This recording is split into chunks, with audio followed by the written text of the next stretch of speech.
আজকে আমি হালিম রান্না করেছিলাম। প্রথমে পেঁয়াজটা ভেজে নিলাম, তারপর হালিমের মশলাটা দিয়ে দিয়েছি। রাঁধুনি হালিম মিক্সের মশলাটা ব্যবহার করেছি। এখানে আদা রসুন পেস্ট দিয়েছি, লবণ দিলাম। আমি এখানে অফ ক্যামেরার মধ্যে একটু হলুদ, হ্যাঁ হ্যাঁ মা, আমার মেয়ে কথা বলতেছে। অফ ক্যামেরা একটু হলুদ লবণ দিয়ে দিয়েছিলাম।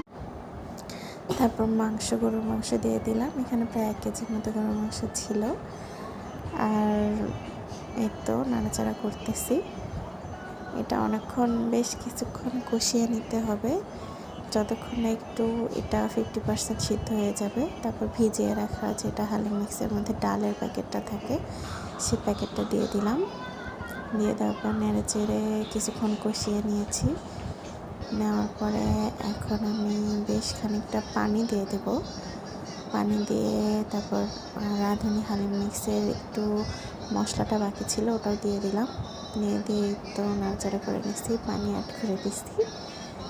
এটা আমার প্রথম ভয়েস ওভার। এই যে হালিমটা হয়ে গেছে, জানি না কেমন হলো।